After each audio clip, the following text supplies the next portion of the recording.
اللہ تعالی نہ تو تمہارے جسموں کو دیکھتا ہے اور نہ ہی تمہاری صورتوں کو دیکھتا ہے، وہ تو تمہارے دلوں کی طرف دیکھتا ہے۔ علم اپنے رب کو سمجھنے کا نام ہے، باقی سب تو رزق کمانے کا فن ہے۔ یہ جو تمہارا نفس ہے، تم اگر اس کو خیر میں مصروف نہیں کر لیتے تو یہ تمہیں شر میں مصروف کر لے گا۔ سکون قلب کی تلاش کا آخری مقام ذکر الہی ہے۔ اس بات کے سامنے اکڑ کے مت چلو جس کی انگلی پکڑ کر تم نے چلنا سیکھا ہو۔ اللہ تعالیٰ کی رحمت کی پہلی نشانی یہ ہے کہ انسان کو اپنے عیب نظر آنے شروع ہو جاتے ہیں۔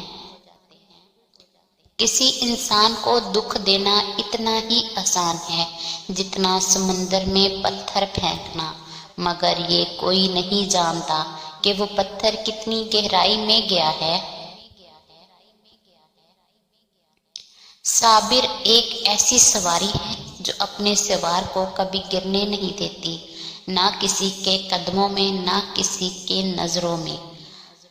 اچھے لوگوں کا تمہاری زندگی میں آنا تمہاری قسمت ہوتی ہے اور انہیں سنبھال کے رکھنا تمہارا ہنر۔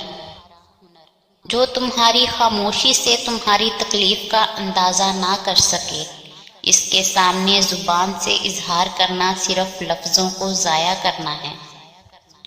لفظ انسان کے غلام ہوتے ہیں، مگر صرف بولنے سے پہلے تک۔ بولنے کے بعد انسان اپنے الفاظ کا غلام بن جاتا ہے۔ کوئی تمہارا دل دکھائے تو ناراض مت ہونا، کیونکہ قدرت کا قانون ہے، جس درخت کا پھل زیادہ میٹھا ہوتا ہے لوگ پتھر بھی اسی کو مارتے ہیں۔ جس سے اس کے والدین راضی نہیں، اس سے اللہ تعالیٰ بھی راضی نہیں۔ توبہ کا خیال خوش بختی کی علامت ہے، کیونکہ جو اپنے گناہ کو گناہ نہ سمجھے وہ بدقسمت ہے۔ یہ نہ سوچو کہ اللہ تعالیٰ تمہاری دعا قبول نہیں کرتا، یہ شکر کرو کہ تمہارے گناہوں کی سزا تمہیں فوراً نہیں دیتا۔ تم جنت نہ مانگو، بلکہ تم دنیا میں ایسے کام کرو کہ جنت تم کو مانگے۔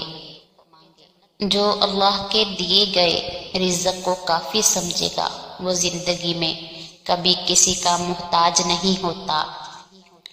غموں کی راہ پر بڑے سکون سے چلو، کیونکہ یہ اللہ کے قریب کر دیتے ہیں۔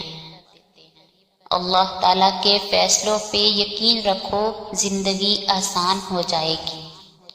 جب کوئی مسلمان دوسرے مسلمان بھائی کے لیے دعا کرتا ہے تو فرشتے کہتے ہیں آمین، اللہ تمہیں بھی یہی چیز عطا کرے۔ دنیا میں سب سے تیز رفتار چیز دعا ہے، جو دل سے زبان تک پہنچنے سے پہلے اللہ تعالیٰ کے پاس پہنچ جاتی ہے۔ جو شخص پابندی سے استغفار کرتا ہے، اللہ تعالیٰ اس کے لیے ہر تنگی سے نکلنے کا راستہ بنا دیتے ہیں۔ لوگوں سے ڈرنا چھوڑ دو، عزت اللہ دیتا ہے، لوگ نہیں۔ مشکل وقت آ جائے تو کسی کا احسان مت لو، کیونکہ مشکل 4 دن اور احسان زندگی